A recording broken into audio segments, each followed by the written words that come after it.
Dublin rockers Kodaline's highly anticipated second album is finally here. 10 caught up with the lads to find out how they're feeling about the release of Coming Up for Air. Really good. I mean, when it was leading up to the release, we were very, very nervous and excited as well, but yeah, we're feeling really good. We love being on the road, and the idea of this being a career is something that appeals to us, so we kind of want to see, we want to sustain it for a long time, and obviously each album is really important. So we're not really nervous in terms of like chart position, that kind of stuff. It's more so that we can go out and we can tour and we can still play to as many people as we did the last time and more, because live is what it's all about for us. We didn't want to make the same record again, you know. We went into the studio with that kind of mind frame, like, you know, it was kind of, we wanted to push ourselves like as a band and as people and musicians and stuff like that. So we tried new things, tried different sounds and stuff like that, and like it was exciting for us, like, you know, so hopefully it's exciting for the audience and the people listening to it. With this album we recorded parts of it in, well, Temple Bar, some of it in London, and then a lot of it in LA. So it was kind of weird kind of going to all these places, and we just kind of wanted to go back to where we finished the first album, and that's what we did, and we might do it again. It's just really peaceful down there. Going back and finishing this album in Leitrim was, well, Longford. Yeah. Longford or Leitrim, on the border. I always say Leitrim and then Mark corrects me and goes, it's actually Longford. But yeah.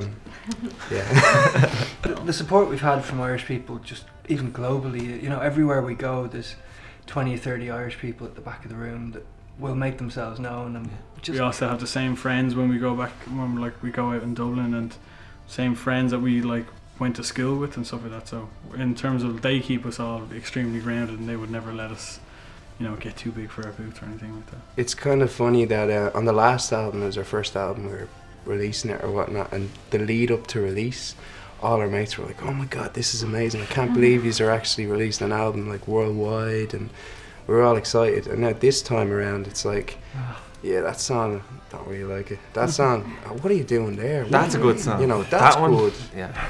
And then it's like, it comes down to like, we might have done like an interview somewhere and they're like, what were you doing wearing that jacket or something? Or why was your hair like that? Man, what are you doing?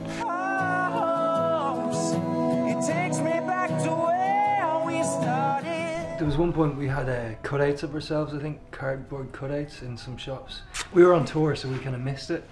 We went back to my house to rehearse just after Christmas, and there's a lovely Steve waiting in the window to wave at you, and then the rest of us in the ballroom. It scared the hell out of me. I remember walking it, like the way you've got them. There's a cutout of Jay, Mark and Vinny, and it's the three of them together, and then there's one of me in the hall.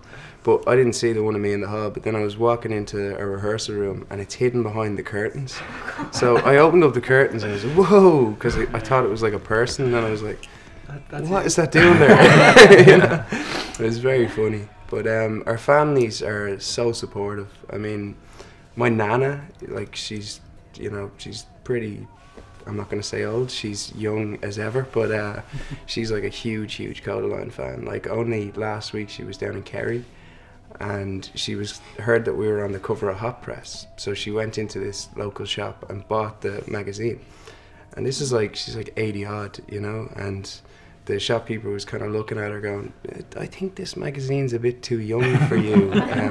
Do you want to, are you sure you want this or whatever? And she's like, excuse me sir, that's my grandson. You know? But she's amazing, and she's so proud, but all her families are very, very proud. Kodaline will play the Marquee in Cork in June, followed by a show at Dublin's Royal Hospital, Kilmainham. So do they really think that there's no place like home? When you walk on stage in a venue, you get this energy, and like in Ireland the energy doesn't go for like however long it is, 90 minutes you're playing, and Cork as well. Cork's great. Last time we played in Cork was Independence, and it's going to be 2 years since the last time we played in Cork. And yeah, like there's nothing better than playing Dublin, because all our friends and family, it's our hometown. Yeah, it's great. I think the last headline gig, like our own gig that we did in Cork, was in a place called Fred Zeppelin's, and was it like 6 people? Six people turned up. At one point there was only 2 people there, so it was an interesting gig. It was quite funny. There was one guy who like walked in. It's a biker bar, Fred Zeppelin's, really nice place, but I don't know if our music would go down well in a biker bar, you know. Well, it didn't, because they didn't come up. No, but there was this one biker, and I remember him walking in, and like, the venue itself was about half the size of this room. It's tiny, and he kind of stood in the hallway, just looking in with his arms folded, just kind of eyeing us up, taking in the music, and then just turned around and walked out. And we were like, would you not stay or whatever? But so it's amazing that we can go from that and then go back to Cork and play the Marquee, which is a couple of thousand. So hopefully he turns up, and hopefully he likes it this time, but he probably Hopefully won't. he's a fan. Yeah.